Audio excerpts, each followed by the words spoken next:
imagine that you are facing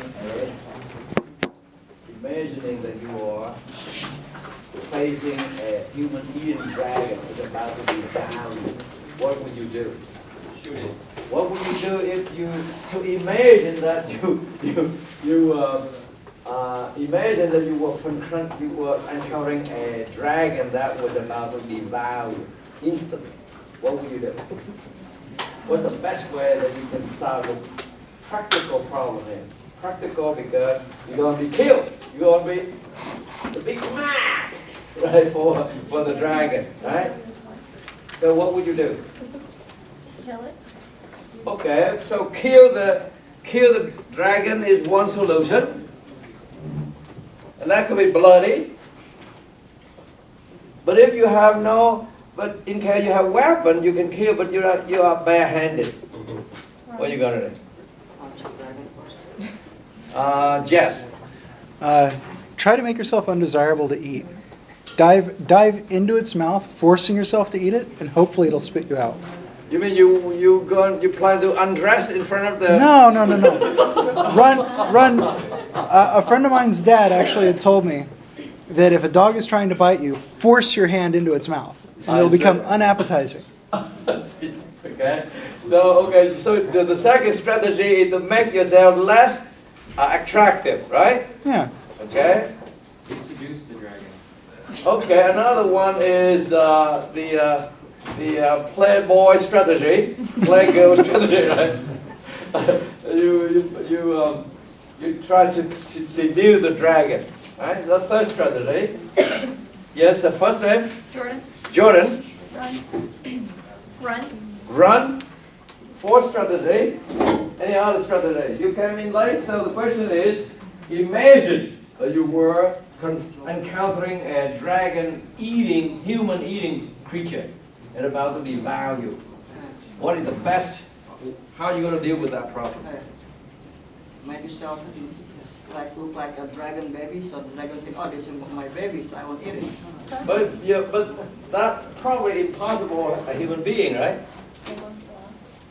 Impossible. You give up.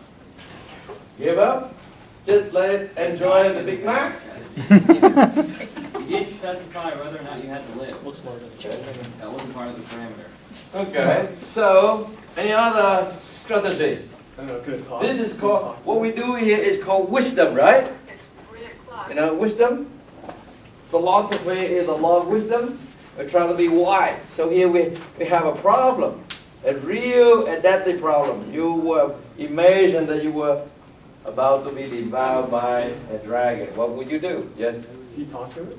Talk to it? English or Vietnamese? Whatever dragons talk. Dragon language? Is that dragon sentient? Huh? Is it sentient and capable of reasoning? If you're you know dragon. Just a normal dragon. So yes, Just you bargain with it. bargain with it? Okay. Well, the solution is very simple. Stop imagining.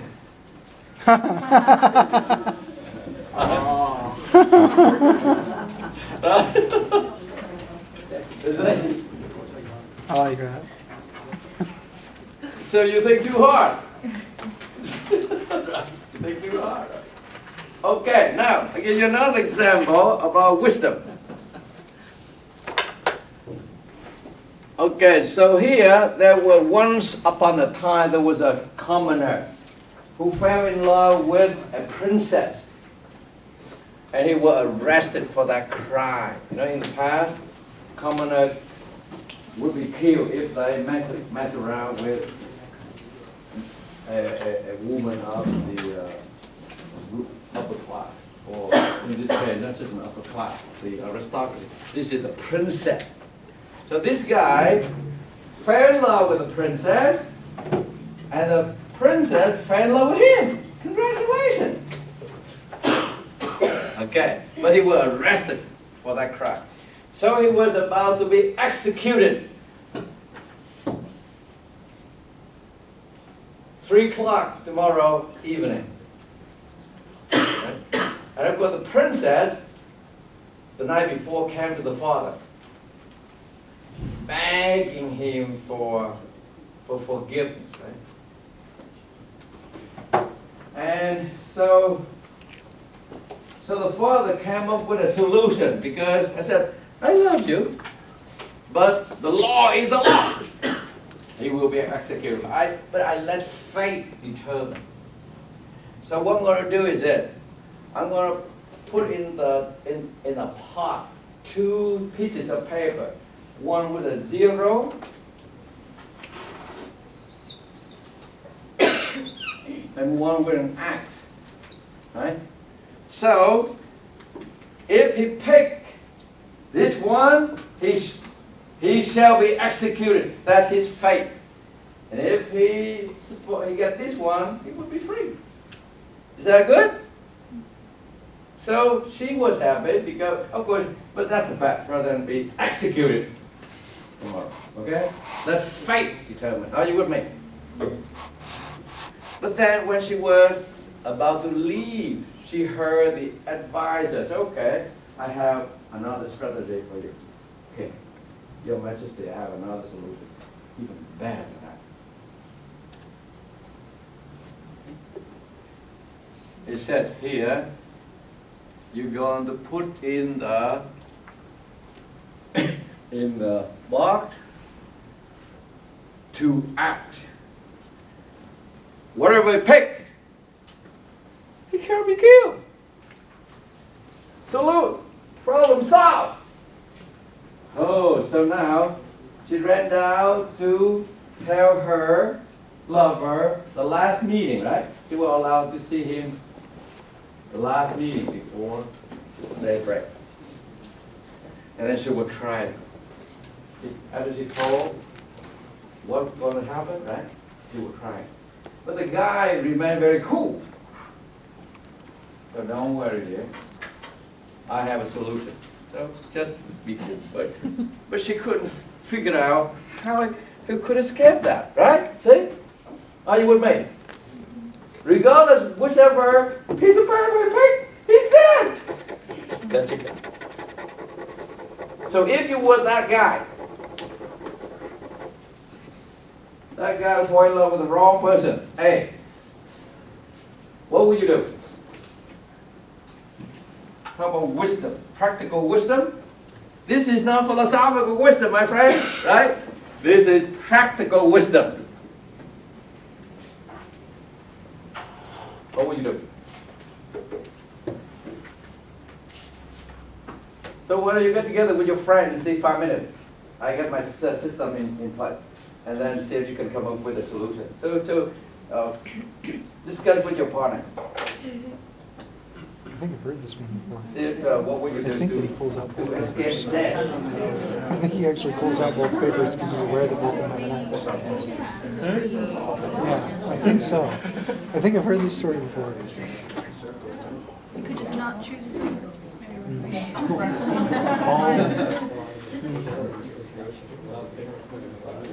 You can take it out and draw something. Yeah, I don't know. I think pulling out both was what I heard, but I haven't heard this story in a very, very long time. I have actually heard it though before. Yeah, no, right. So it's like the one he just was asking.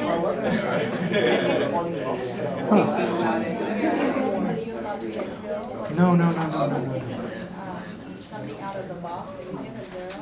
He did end up getting out. So you know, this guy had to do a lot of thinking, right? He ended up Imagine you were that prisoner. I think You have to he do ended a lot of up thinking. forging a paper for Otherwise, you himself, shall be and writing a executed. zero on it.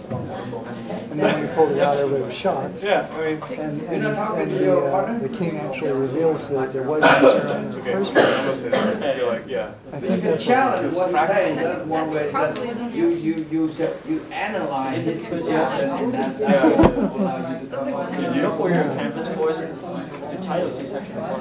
But here, Say second 3. make sure that if you already knew the story, The title. then do not participate until. Okay? If you already knew the story, you already know the answer. I forgot the ending. So, any suggestion? Yes. Okay, bring a piece of paper that already has a circle on it. No, there's no way you can do that. You cannot cheat. The only thing is that the box is the vase for there for you to put your hand in and take one out. There are two in there. You take one out. But the king make it easy. But this the advisor is deadly. You want to make sure that that guy will be dead. Yes. So we come up with a solution that we pretend that we don't love her anymore. So the option is we're not going to choose that X options. What do you mean? You have to the prisoner have to put his hand in there and draw out one piece of paper. So the agreement was that the agreement that the king told everybody, right? That there will be two pieces of paper in there. One with 0, one with X. But it was a trick because it's all X in there. But he told the people. But of course nobody knew. But the princess told her lover, the prisoner, what were waiting for him, right? That they said the advisor said we're going to have both X on the two pieces of paper, regardless whatever choice he picked, whatever pick he made, he would be that meat. Solution meant problem solved. So that she was crying all night, but the guy remained cool. So she may thought this guy, he might be already mentally dead. Just knew like that. He remained cool. What's going on here? She crying all night. Yeah. So, yes. Can he pick both of them? No, he can't. There's only one. But if he took two, he could not do that. He would not allow to. Only one. Any other? So so you knew the story? I knew the story. I don't know the ending. Oh, okay. I couldn't remember the ending. So give me what would you come up with if you were that prisoner? Reach in and fumble around, and then come out empty-handed, saying that you can't get a hold of any of the pieces of paper. that would work. That would work. Right, would work. Okay. Yes. Again. Jordan. Jordan. This is a long shot, but could he take the O of the pot? How? See how the pot itself, he could tip it up, and that could be his O. No, he cannot do that. It's a vase that I've just made. It's a vase, right? So The rim around it's it. a vase. So it's a vase. Just a vase, right? Right, that's a vase, and then the two pieces are there. Yeah. And he will have to pick one. So yes. One more time. I would cheat, so I'm going to draw my circle, and I hide it in my sleeve. I'm going to try to get it and pull it. Oh, they will. Because they want to examine it. If you cheat, that's another crime. And they will examine you for sure, because these guys, they're smart, right? They wouldn't want you to cheat them. What happened if he tell them if he can pick the X instead of the O? What mean? Like, because now he knows that the two paper in the vase only X, right? What happened if he tell them I can pick exactly the X instead of the 0? He should be dead. No, but I mean like what happened if he makes that, There's in the vase there are two axes there, right? Whatever pick he made, he gonna be She's saying, what if killed. you suggest that the X means being alive and the 0 means dead? And change the meaning. Yeah, and if he could pick it, then he will live. Because it's supposed to be 50-50%. I don't think that it will work, because I don't think it will work at all.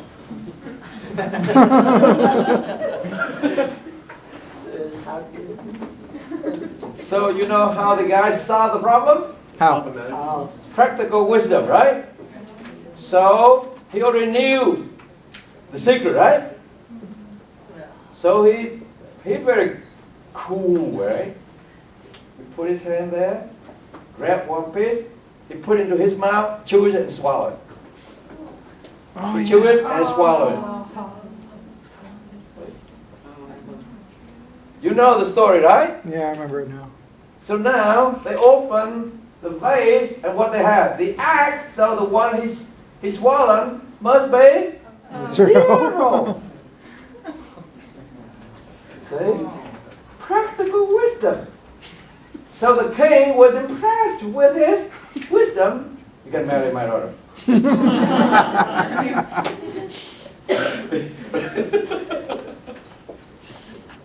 Is that called practical wisdom? Yeah? Thinking, right? I think, therefore I Am. am. I think, therefore I am. I'm still alive. You can marry the queen. No, not the princess. Okay, so now, back to reality. I have another one here to show you. Okay. This is later on, okay? The final battle, Samurai 3. Right? See if you can figure it out. You're practicing your practical wisdom, right? Improve your practical wisdom. Anyway, so the question today we want to know is what is thinking, right? What is thinking? So let's start with Aristotle. So what is thinking according to Aristotle? And here I like to practice something. You don't have to participate, but namely, I want to know you by name and by face. So I can recognize you because I'm an old man. I wish I am the Star Trek.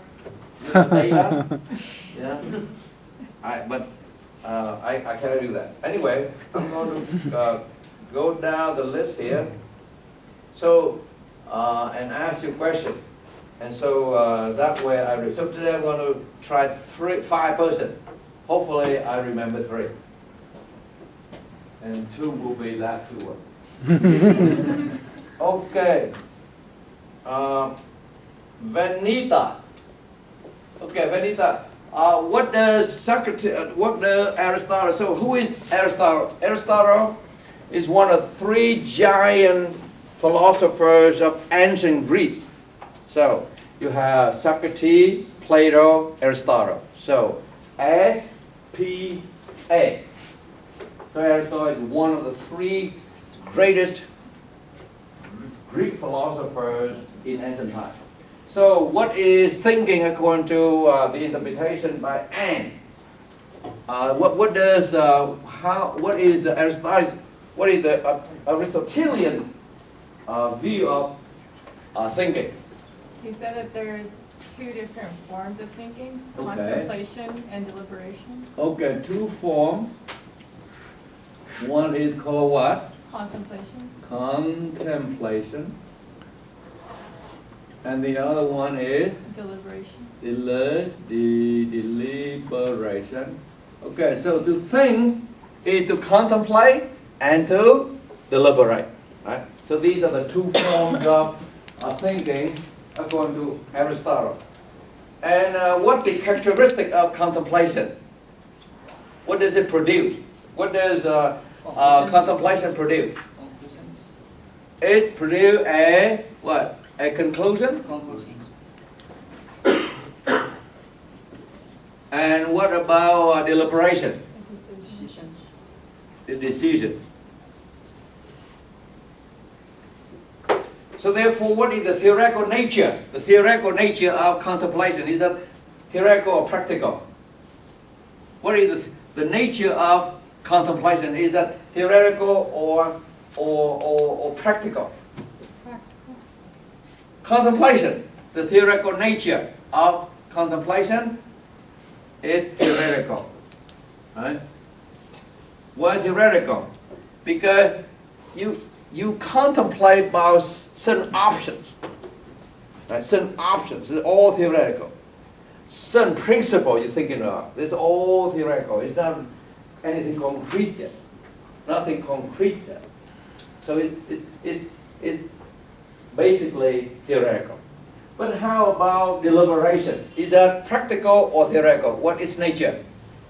It's practical, right? Because it leads to a decision. You have to make the choice. See that? So that guy, when he heard that news, you know, A, okay, all X in there, he had to think. He had to make a decision. So what was the decision? To draw one, choose it, and swallow it right away. Right? So it led to a decision, so therefore the deliberation was practical. So let's say you have A. So C, this lady here, C, have two candidates to decide, to deliberate which one to marry. So A is boring. But what? Rich. B is fun, but poor. Right? So now, if she deliberate, because she had to decide one of them to marry, so she deliberate, and she had to make the decision, right? Right? She had a feeling, strong feeling for B because it's fun to be with B. But there's a problem. He's poor. This guy, of course, rich but boring.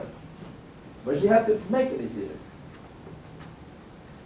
So if she married B, right, the decision, marry B, that is what? That is based on what? That's on feeling, right?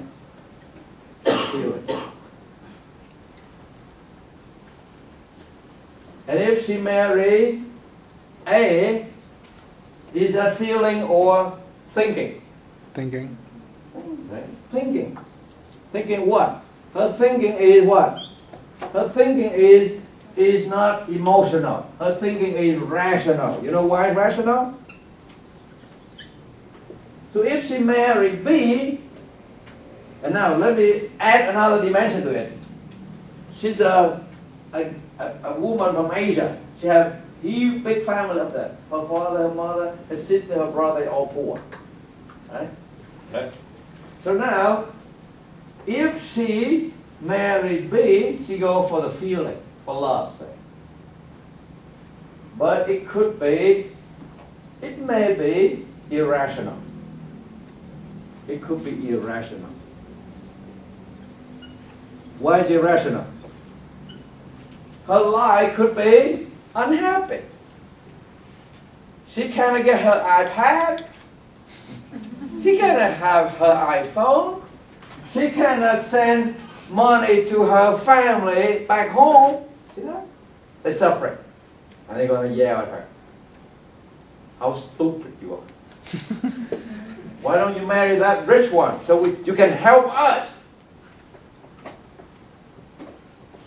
And 1 month later, she discovered a problem with this guy too. He's very romantic. Right? Other lady like him too. But anyway, you see, so rational, if she married A, that's rational. She go for what? Security. She think rational for security. Because she have all the wealth, and she can enjoy a good life. Not only that, she can help her family. See that? That's rational. That's rational thinking. See that? The other one is go for the feeling. Or the Vietnamese have a saying, một gian nhà nhỏ đi về có nhau. Right? Small hut that you can come home together. But you're poor. That's idealistic, right? Romantic idea. But may not be rational. It could be irrational. So that feeling. Okay.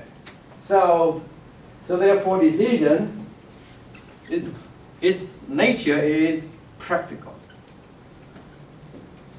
But the decision can be rational or can be irrational.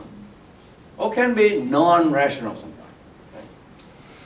So now, Any response to Aristotelian view? You like it? You think you agree with him that thinking have two forms? That you have to deliberate? No, you have to contemplate and you have to deliberate. Understand now? Agree or disagree? Okay, we can wait. Now let's see, the next person is Watt. Right? Watt is an American Zen master. Right? He studied Eastern philosophy, religion like Buddhism, Hinduism, Taoism, and so on. And so you can listen to him online too. So use Alan Watt, and then you can listen to his lecture. Very interesting. Okay. So what does he say about? Let's try. The next person is Eric. So that is the Vanetta, right? Vanetta. Now Eric, where are you? Eric. Okay, Eric. So you have the Buddha. Look. So that's good. Okay. So Eric, what is thinking according to Watt, the American Zen master? Okay. Let's try next. Rachel, look. Are you here? Okay. So what is thinking according to Alan Watts? He said that it's not really an emotion, like it's not something you feel or see, but it's how you interpret symbols, like words. Okay, so first Watt distinguishes thinking from what? Emotion. Thinking from, he said thinking, he distinguished thinking from feeling and sensing, right? So what thinking is different from feeling and sensing. So thinking is not feeling, thinking is not sensing. So can you distinguish the difference between feeling and sensing? When do you sense something and when you feel something? And both of them could be emotional or could be slightly different. So let me give you an example that you may understand the difference between feeling and sensing. Suppose if you were in the forest, right? And you not encounter the princess like that guy, but a bear, a real bear. Now, what would be the feeling? What would be the feeling that you feel when you encounter that bear, not the princess? You get scared, right? Get scared. That's feeling, right? I'm feeling scared. Panic. But how about sense? What will be sensing? When you encounter that, you have it. You have a sense of what's going on. What do you sense before you feel? You have to sense something before you feel. Is it using your five senses? That's part of it, but you have a sense. You sense something. When the bear is approaching, what kind of sense do you feel? Danger. Danger, right? You sense that danger is approaching. Yeah, that is sense. So thinking is not sensing. Sensing is that you sense that danger is approaching. Now you become fearful. That feeling. See that? Get it? But if you fall in love with a bear, good luck. That's a feeling. That's a real feeling right there. You embrace the bear. Then enough. Well, the bear may like you too. So, Buddhism and Hinduism, it may happen because now you are the bear, but that could be just a form. That's the form, right? But the essence, reincarnation, rebirth, that's your former lover or your former husband. See that? See that? You never know, right? Okay, anyway. So you see, the sensing is not thinking. Feeling is not thinking. Sensing is different from feeling. You get it? You sense the danger. So that's the first thing. What does is that he distinguishes thinking from feeling from sensing. Is that clear? Mm-hmm. Now, so what are you thinking then? Thinking is, you should have, did you print out the handout? You should have brought, okay, should have printed out because you need to learn it. Sorry. Okay, I try the first, so that Vanessa, Eric, now Rachel, where's Rachel?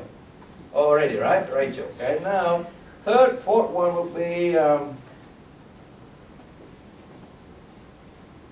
Nguyễn. Is Diễm here? Okay, Diễm. So now, Diễm, right? Diễm Phương. Yes. Okay, Diễm Phương. Okay, Diễm Phương. Now, what does what mean by thinking? So what we are doing here is trying to interpret what they're saying, right? Our interpretation have to be objective, right? He said that by thinking you're distinct from feeling or emotion, or emoting or sensing. I mean manipulation of symbols, whether they be words, numbers, or other signs such as triangles, squares. So you need to get the essence. When you read something, try to get the essence of it. So what is thinking? So first, it's not feeling, it's not sensing, but what is it then? It is the what? It begins with am, not money. Manipulation. How you manipulate somebody, Diễm Phương? I hope so. How you manipulate some people? No. Well, that's a good girl. Thank you. In fact, to live is to manipulate, right? To live is to manipulate. One way or the other. Your manipulation could be positive or could be negative, or sometimes neutral. But to live is to manipulate. So in him, according to Aaron Watt, to think is to manipulate symbol. Or thinking is the manipulation of symbol. What does it mean by symbol, Diễm Phương? Like triangles, squares. So by symbol, he have a very broad meaning, right? It could be an idea, it could be a number, it could be a tool, it could be anything. Right? So like so what we have been doing, is manipulate different symbol already. You see that? Okay. So all the things all the term, concept, idea that we talk about, those are simple. But for him, anything could be a symbol. Okay? Like a pen would be a symbol, an instrument. Okay? So the manipulation of symbol is thinking. So I think. So what do you think about that definition, Diễm Phương? You like it? Or you think it's useful? It's useful to understand thinking that way, namely the mental manipulation of symbol for understanding of event. So in fact, the exact quote is, the manipulation of symbol to represent events going on in the real world. See that? Namely, you have to, to know every event, you have to manipulate symbols. So there are events going on in the world, but you cannot understand any event or events unless you manipulate symbols. Namely, how you're going to use them to carry out your thinking. See that? So therefore, that guy, right, he was thinking about how to deal with the two symbols, right? The two acts, pieces of paper that will determine his life. You see that? He knew how to manipulate them and come up with a fantastic, a wisest possible solution, right? You see that? The manipulation of symbol. The other guy tried to trick him. They thought that he's dead. Thinking, right? They manipulate symbol. But this guy, how to outwit them. Right? Thinking. Thinking. Very wise. I probably would be dead. I couldn't come up with a solution like that. See that? So that's a wise man. Very few, right? Very few. But sometimes desperation can produce the sage. You get it? Desperation can create the sage. So if you want to know how wise you are, subject yourself to danger.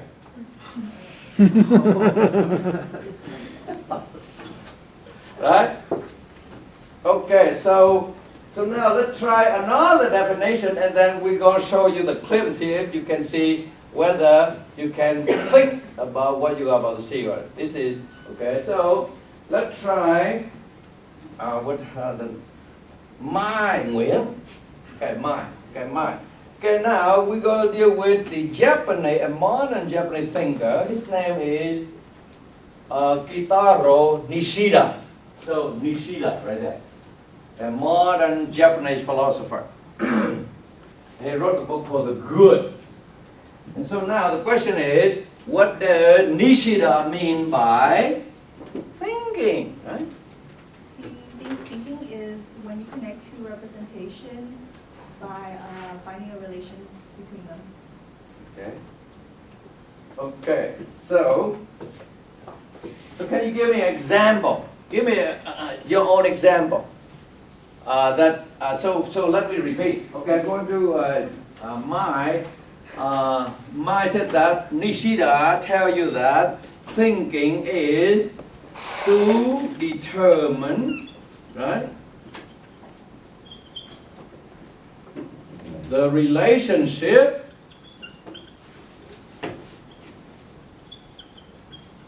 between two representations and unify them to come up for an understanding. Because thinking has to produce some kind of understanding or solution. Okay. Okay. Okay. So therefore now, can you give me? Can you give an example that show that thinking is to determine the relationship between two representations and unify them. So all the examples we already used, see if you can use them. You know, okay, remember this guy, this princess lover?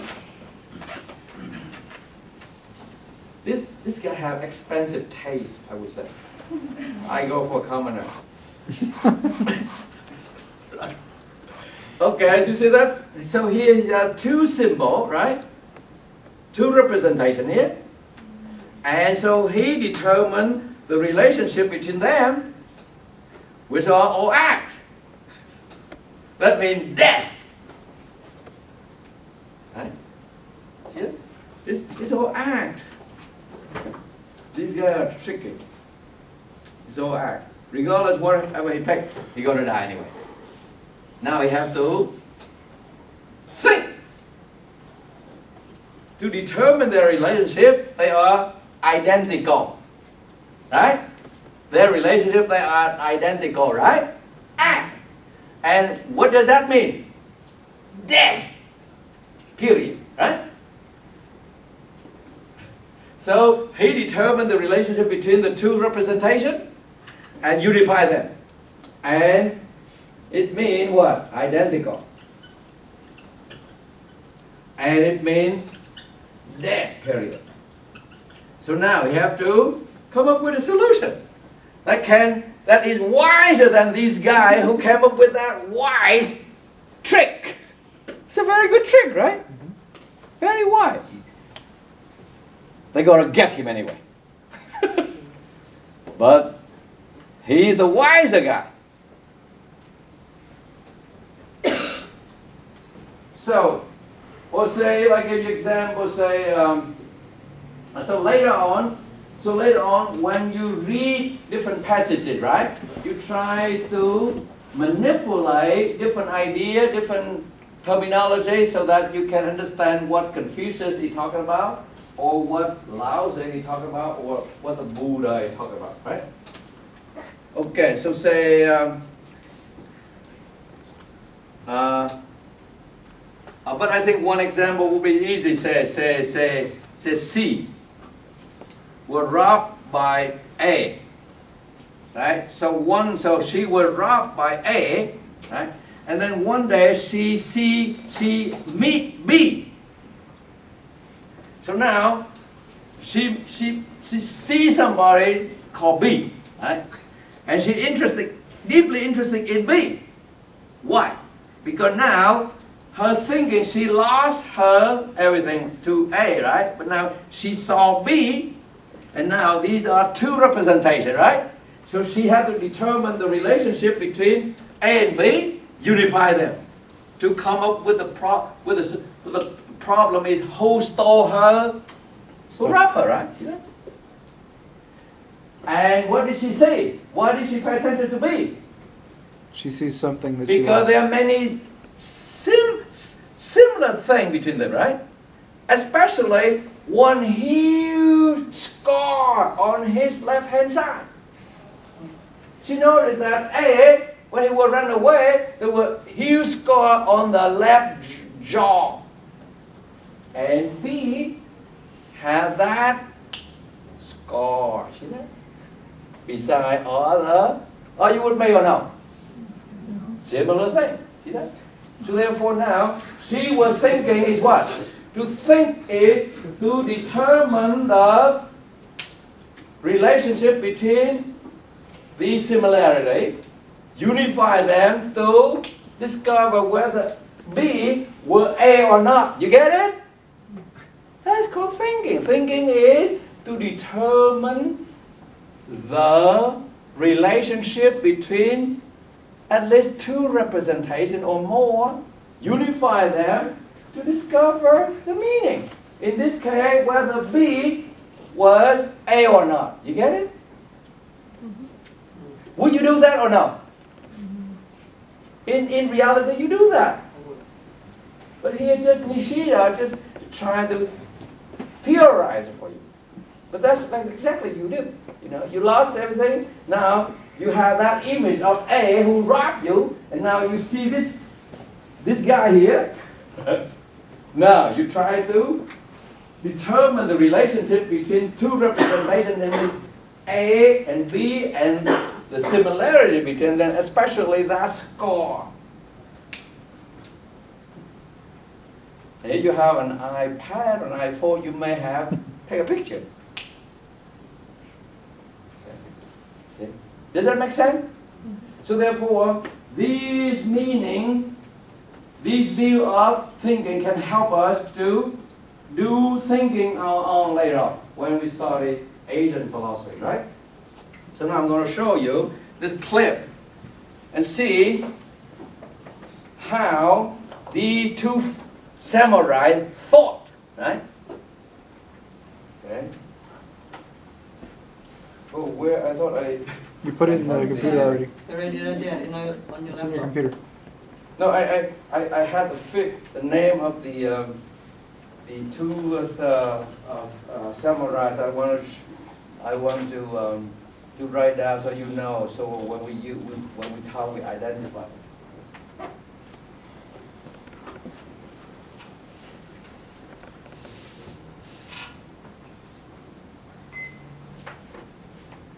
I have to plug this in.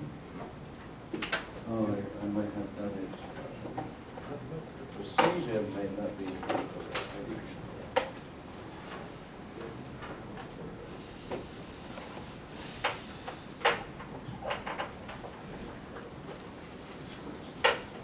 So now, first you are going to watch this one clip here.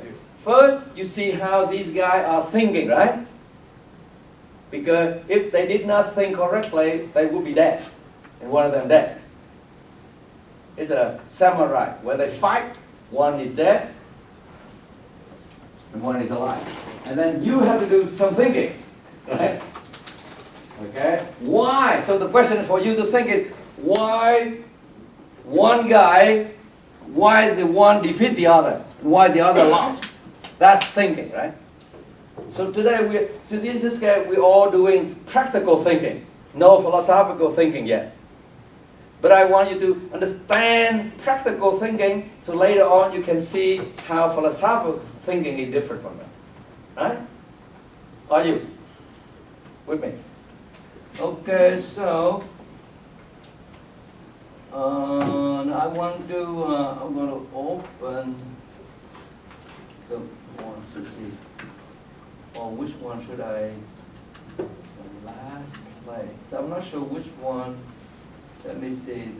I'm not sure where. Plan here. Okay, so good. I'm going down here to the chapter, right? I'm going to click that one. I will leave. Okay, so. Oh no, I don't need to go there. Okay, so I want you to write down two names. One is Musashi. Musashi is that one guy right there. Musashi versus what? Gojiro. Gojiro. Right? Okay, so let me tell you something about Phan. Musashi was the most famous samurai, but he's just a free one. He didn't work for any government. Who became enlightened in the end. Okay. But Gojiro he considered himself to be also the best fencer, but he worked for one of the most powerful lord in Japan. And his dream was to defeat Musashi, so he could become the best fencer in Japan. You get it? So he had that dream. His long life dream is to defeat this legendary fencer, samurai. And so eventually he invited him to challenge many times. Eventually Musashi agreed. So now what you are about to see is the fight between the two master samurai. Are you with me? Your purpose is, first, you have to figure out, these two guys have to think, right? How to defeat one another, or how to, I think for Musashi is how to be alive. But for Gojiro is to defeat this one, so he became famous. You get it? And also that will enhance his position. Right?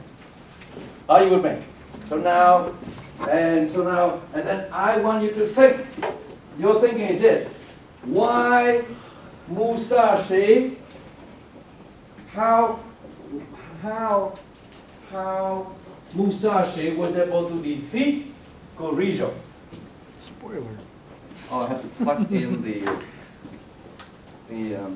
I'm not sure which one is I'm going to increase the volume.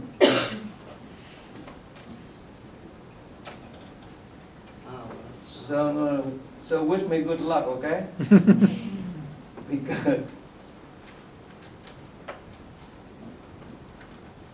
because it's a technical thing, and okay.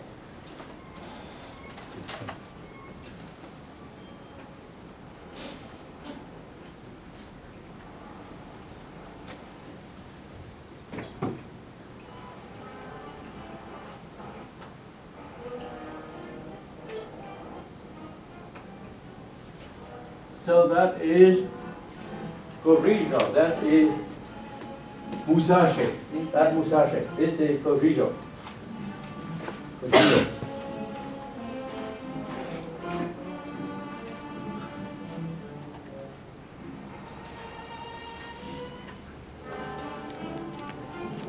see from here, Jets?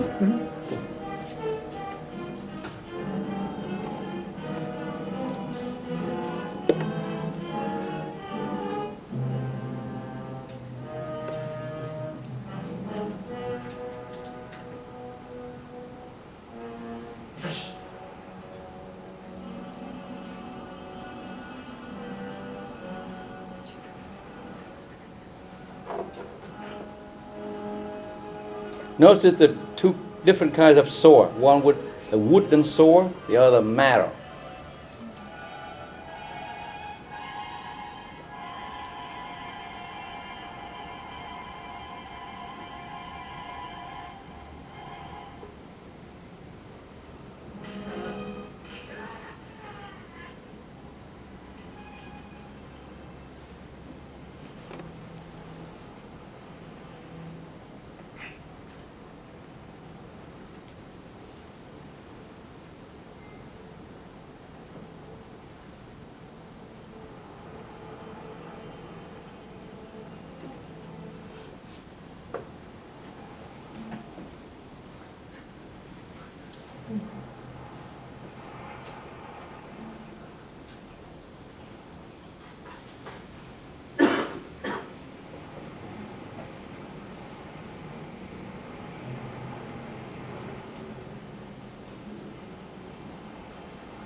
The lords of 山本兵長、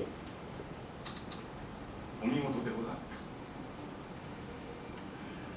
武蔵、生涯に二度と会える敵でござった。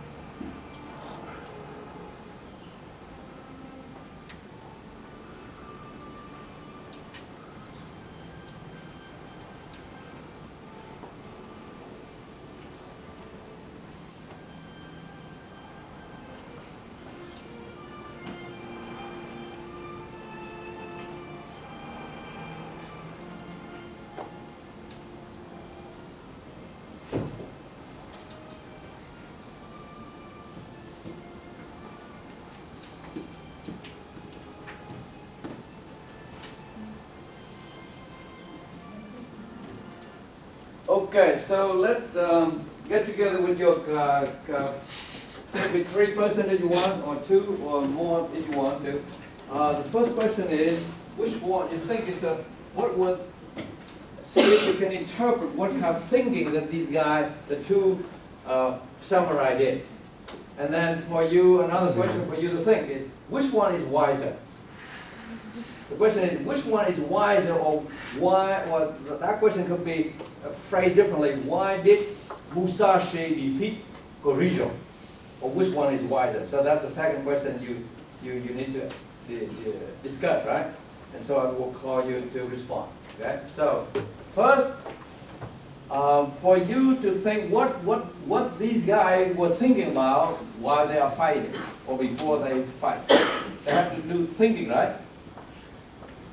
Okay. And then the second question that you need to discuss is, which one was wiser? Right? Practically why, right? Not philosophically why. Or that question could be addressed differently, namely, why did Musashi, how Masushi was able to defeat the other guy? And why the other guy lost? So, or put it this way, which one was wiser? So, say, which of them was wiser? And the wiser defeat the unwise. Okay, so, and I prefer you to pair with the opposite sex. If you were female, you should have male partner. Because we don't want to have the yin-yang thinking going on, right? 3 or 4 person or 5, even 5. That's I like how like the whole time they were just doing this, and then when they finally formed, it's like he was the best. Are you serious? Okay. Guess there aren't that many great fighters out there, huh? I was like, I don't know. Well, I think they were. He was the best. Musashi kept the sun at his back the whole time. That was absolutely key. Musashi kept the sun at his back. That kept it to where Kojiro had to look into the sun to look at him, so he wasn't aware of what everything was doing. Yeah. Kojiro did attempt to use that against him as well. You saw him like move the sword to try to catch the light, but by that point it was too late. He'd already suffered, underestimated the effect that it was having. He did keep Musashi in the water, though, which is harder. I don't think that was his. I don't think that was his choice, and I think that was actually one of the downfalls of it. Keeping him at the water meant he couldn't. Oh, sir, you need to, sir. You're not doing what you're supposed to do. Are you in this class? So, I mean, actually, that worked out to Musashi's advantage. Have you ever tried to move around in the way? It sucks, but he can't get around it. He brought a wooden sword. I feel like he's like, because he saw the wooden sword there, like, not as Yeah, he didn't take him as seriously because he had a boken instead of you need to challenge them. You need to challenge them. You need to show that you disagree with them and you come up with new interpretation. You cannot sit there and do your own thing. Anyone feel the romance? The sunset. They just kept looking at each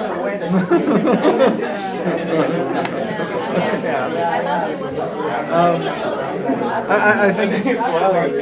I think that I think, well, I kept looking like Musashi was trying to get back on land, and then he would like kind of move in front of him so that he could. I actually didn't see it, honestly. That's what I thought. But I also think it was arrogance of Kojiro not to let him come up to the land, like further.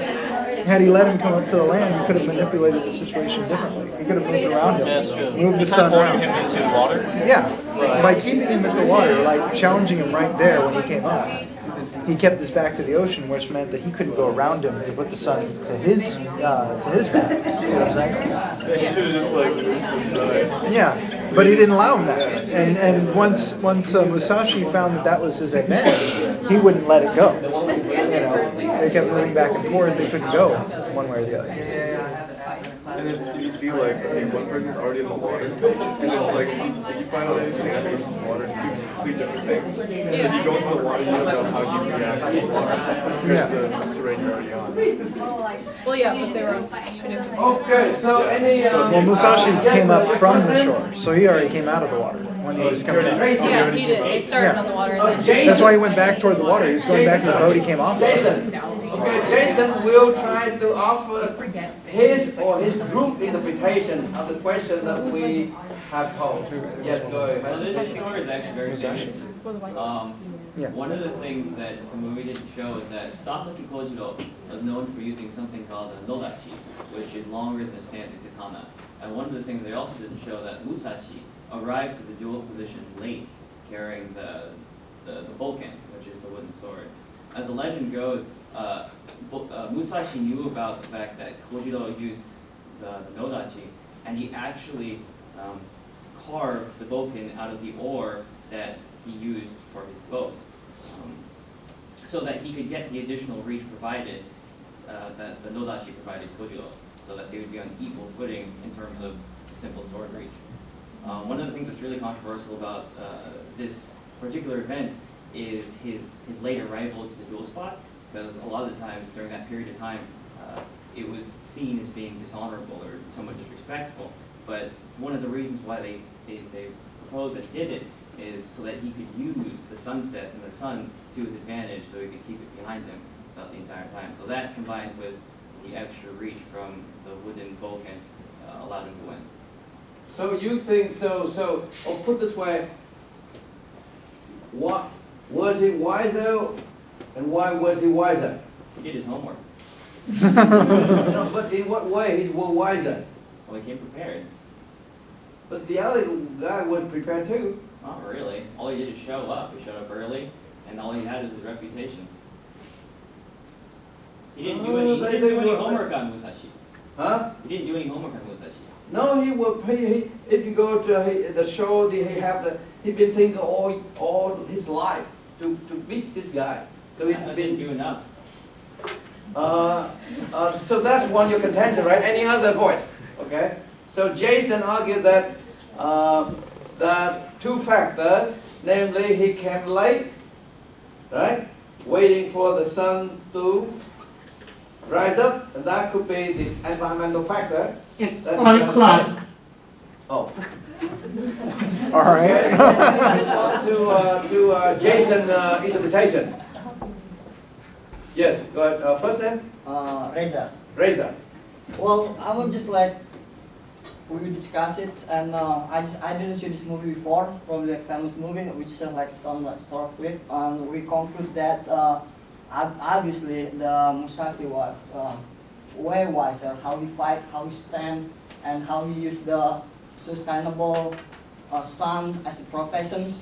So and my sis mentioned that the Musashi pretty much defensive, and Kojiro was pretty much who attacking.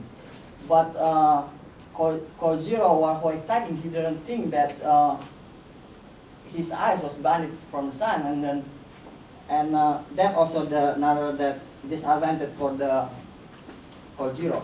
Yeah. So say Musashi was wiser because what? You have to make your argument. He was wiser because of what? 1, 2, 3. Yeah. This guy was unwise. Why? So you have to make your argument. Okay. So let's try the lady and then you just. Helen? Helen.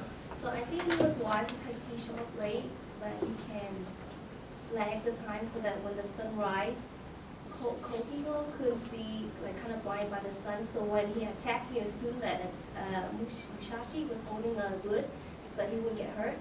But when he was blinded, he pulled a real sword and attacked people. Of course, they are master of samurai techniques. So he have both the short sword and the wooden sword. So the other guy know that already too. So that's not something hidden. So this is well known to all fencers. So they could use different kind of weapon. But your argument is that you support Jason's argument that Musashi was wiser because he take into account the environmental factor, right? The environmental factor in military. Location. The terrain is important. The terrain. Lose or wind, you have to make sure that you have the favorable terrain. See that? If you don't decide the terrain to operate, you lose. So in this case, Musashi was wiser because he considered the environmental factor to be determined factor, assuming the skill to be equal. Yeah. But that guy, so therefore in that way, how to pronounce his name again? This one. Kojiro. He was unwise because he could position himself the same way. Instead of facing the sun, he could change his position. You see that? If he was wise, he have to take into account the environmental factor. He cannot allow his enemy to monopolize that factor. You get it? He doesn't have to be facing the sun. He changed direction. See that? So that would be his unwise because he did not consider the environmental factor to be one of the decisive factors. Whereas Masushi was very keen on that question. And therefore he never leave that front. See that? He always allow the other guy. But that guy doesn't have to face the sun. See that? Okay, so that's the argument. Any other argument? Yes, first name? Joe. Joe? We said that in our group that Kojiro was too ambitious and too impatient. So he didn't take his time when he was fighting. He was impatient, and Musashi was very patient and he knew what he was doing. Patient and calm. Okay, so that's a good point. Namely, we have to look at the psychological factor, the mental factor. Musashi wasn't there, he was not intent to defeat the other guy. He just wanted to survive. So he did not want to be glorious. You see that? The other guy wanted to be famous. So he couldn't. He's not calm. He's not cool. He's too tense. Whereas the other guy, he have no desire to be famous. Yeah? So that's why in Zen Buddhism, you have to empty your mind. If you want to win, you have to empty your mind. You become empty, therefore you're free. You can see things that if you're nervous, you cannot see. So you have to empty your mind, become empty. So Musashi was able to do that. The other guy, because he was determined to win, and he lost. So that's a good point. Namely, the psychological factor had to be considered. So now first, what's first name? Helen and Jason focused, their argument was focused on the environmental factor, the objective condition that Masushi was able to manipulate, to take advantage of. The other guy failed to do so. Joe focused on his argument is psychological argument. So that environmental argument. This is psychological argument, right? We have two arguments already. Any other? Yes. I think it's a combination of both.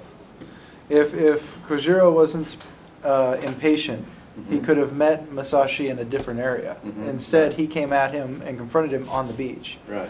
And Musashi kept the beach to his back. Right. Which meant that Kojiro couldn't circle around him to put the sun at a different angle. And once Kojiro realized what a downfall the sun was and actually did attempt to use a sword to blind Musashi as well, at that point it was already, most of the moves had already been made. You had already fallen into the trap. And so it's between Musashi's patience and his willingness to hold the ground that he had, and Kojiro's impatience and willingness to confront on a ground he did not understand fully. So do you see? You see that here we have three arguments, right? Environmental factor, objective, condition, that one of them was able to capitalize upon the win. Joe, argument, psychological argument, and then Jeff said, okay, now each of them cannot answer our question. We have to combine them. in order to come up with a most acceptable argument. You see that? So therefore, interpretation, you make a claim, then you argue for your claim, you support your argument. So here we have three kinds of argument. Environmental claim, psychological claim, and the combine of these two factors to provide, according to Jet, would be a superior or better interpretation of the question that we try to address, right? Okay, so now, final point is this, that these definitions, of course, they are good about thinking, but what they have forgotten is it, that besides thinking, okay, so right now in Western philosophy today, thinking is ruling idea. Right? But in ancient time, they prefer the concept contemplation. But contemplation nowadays is less favorable or not very popular among thinkers. But meditation is highly important nowadays or very influential due to Buddhist influence. So they're right now, Buddhist meditation is extremely popular. So we have two concepts, thinking and meditation are highly influential nowadays, but contemplation is less important. But let me insert a final point before you leave, is it that that I'd like to bring in called psychoanalysis. So psychoanalysis provides us some tool that we can think of how we can bring contemplation, thinking, meditation into comparative perspective. So I'm going to use the concept called the iceberg. I-B, is it B-E-R-G-E? Iceberg? No E? Okay. You know the iceberg, right? So therefore, you see the ocean, only the tip of the iceberg emerge, right? So according to psychoanalysis, our mental being have two realms or two levels. One is called the conscious. The other one is the subconscious.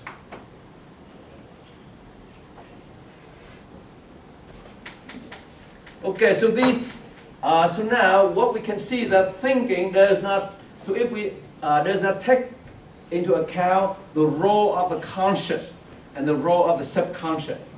So therefore, thinking is done mostly at the conscious level, but not at the subconscious level. But meditation and contemplation are mental activity that done unconsciously in the subconscious. So eventually, one will be able to resolve what one was contemplating or meditating or thinking about when one said, aha, I got it. So the aha is the moment when one realizes the truth of what one trying to think about or contemplate or meditate. But it's the subconscious that does all the contemplating unconsciously, all the meditation unconsciously. That eventually it rises up and provides the answer for the conscious, aha, I got it. So thinking is rational, but it's only at the conscious level. It cannot really solve problem. It takes the contemplative, meditative activity of the subconscious to provide the mind the final answer to the problem that it is seeking to unravel. Does that make sense? Mm-hmm. Okay. So, I'm gonna give you the. You go on your way out. You take the green sheet, right? And we will follow the green sheet. But anyone who spot any error or problem, let me know. I'm trying to place it. It's very odd. And those who are at Super senior here? This is my senior year. Oh, okay. 3 years. That would be now. This is my very first semester here. Yeah, I went to Foothill. Transferred over. Yeah. No, I never went to Foothill. Oh, man. I've never met another people until this semester. I met Jordan. I met 3 other female Jordans. That's the other thing. I know Jordan and she looks like it. That's what it is. It's got to be it. On your Sunday, and then you can do it, okay? Because